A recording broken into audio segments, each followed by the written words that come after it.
अस्सलामुअलैकुम students, welcome to all about engineering. और आज की इस वीडियो में हम सैम्पलिंग थ्योरम को देखेंगे। पिछली वीडियो में मैंने एलियासिंग के बारे में बताया था कि ये जो एरर होता है ये एरर फ्री प्रोसेस होता है। एलियासिंग क्या होती थी, अगर आप एक सिग्नल को सैम्पल कर रहे हैं और आपने उसका सैम्पलिंग रेट सही नहीं रखा तो वहाँ पे एलियासिंग स्टार्ट हो जाती है। तो एलियासिंग को ओवरकम करने के लिए आपने जो थ्योरम फॉलो करना होता है उसे आप सैम्पलिंग थ्योरम भी कहते हैं, या फिर सैम्पलिंग थ्योरम नहीं बोलें उसके अलग अलग नाम भी है। नाइकिस शैनन थ्योरम भी कहते हैं उसको नाइकिस रेट भी कहते हैं, नाइकिस क्राइटेरिया भी कहते हैं। तो सैम्पलिंग थ्योरम है क्या, वो हम देख लेते हैं आज। If the highest frequency content in an analog signal X of T is F max. अब ये कह रहे हैं कि अगर कोई भी सिग्नल है, जैसे मिसाल के तौर पर एक ऐसा सिग्नल है जिसके अंदर सिर्फ एक फ्रीक्वेंसी नहीं है। सिग्नल ऐसा हो सकता है कि उसके अंदर कोई ख़ास फ्रीक्वेंसी ना हो सकता है वो कई फ्रीक्वेंसी से मिल के बने signal.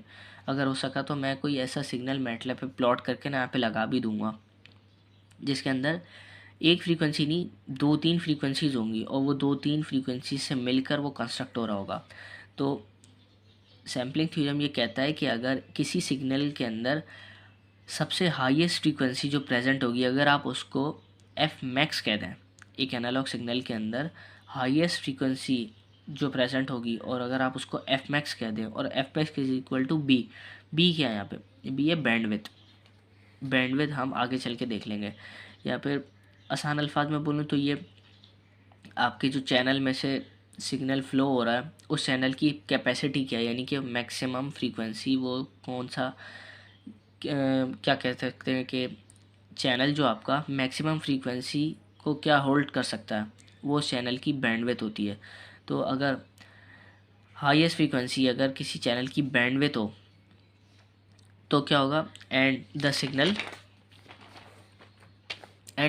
Is sampled at a rate F S is greater than 2 times of F max.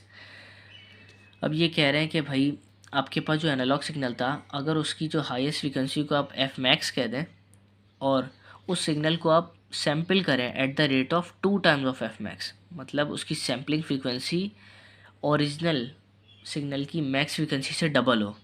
जैसे मैं पिछली वीडियो में बता रहा था ओवरकम करने में कि एलियासिंग ओवरकम कैसे होगी, मैंने हल्का से सैम्पलिंग थ्योरम बताया भी था कि अगर आप अपने सिग्नल की फ्रीक्वेंसी को इतनी हाई कर दें, सैम्पलिंग फ्रीक्वेंसी को, कि आपका सिग्नल ओरिजिनली रिकन्स्ट्रक्ट हो जाए। वो कब होता है कि जब आप सैम्पलिंग फ्रीक्वेंसी अपनी ओरिजिनल फ्रीक्वेंसी की डबल रखें या उससे ज़्यादा रखें। तो ये लिख दिया मैंने कि 2 times of F max, highest frequency F max होगी और अगर आप उसको 2 से मल्टीप्लाई करवा दें तो जो आंसर आएगा ना उससे वो या उससे बड़ी होनी चाहिए सैम्पलिंग फ्रीक्वेंसी। तो होगा क्या, then X of T can be exactly recovered from its sampled values. तो अब जो आपके पास ये जो फ्रीक्वेंसी होगी, अगर आप इस फ्रीक्वेंसी से आप अपने सिग्नल को सैम्पल करेंगे तो आपका सिग्नल एग्जैक्टली रिकन्स्ट्रक्ट हो जाएगा। अब मैं फिर वहीं आता हूँ, पहले इस तस्वीर पे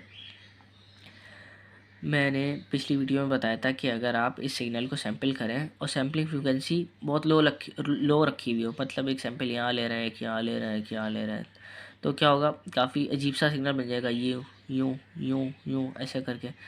वो सिग्नल इस सिग्नल से रिजेंबल ही नहीं करेगा, वो बोलेगा ये कौन सा सिग्नल बन गया, ये तो चाहिए भी नहीं। तो क्या आपने इसकी सैम्पलिंग फ्रीक्वेंसी गलत रखी थी ना, एलियासिंग हो रही थी। तो आप क्या करें, इसकी सैम्पलिंग फ्रीक्वेंसी बढ़ाएं। अब बढ़ाएंगे।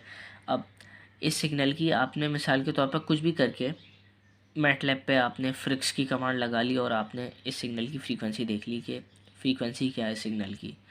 अब आपको इस सिग्नल की फ्रीक्वेंसी पता चल गई ना, तो सैम्पलिंग थ्योरम को फॉलो करते हुए आप इसका एक सैम्पलिंग फ्रीक्वेंसी निकाल सकते हैं। क्या होगी, इसकी जो हाईएस्ट फ्रीक्वेंसी जो मौजूद होगी इसके अंदर, उसका आप 2 से मल्टीप्लाई करवा के फैक्टर निकालें। इसकी फ्रीक्वेंसी मिसाल के तौर पर अगर इसके अंदर कोई फ्रीक्वेंसी आ रही है जैसे 10 हर्ट्ज़, तो सैम्पलिंग फ्रीक्वेंसी क्या होनी चाहिए इसकी, 10 को 2 से मल्टीप्लाई करें 20 हो या 20 से बड़ी हो। यही चीज़ सैम्पलिंग थ्योरम बताता है।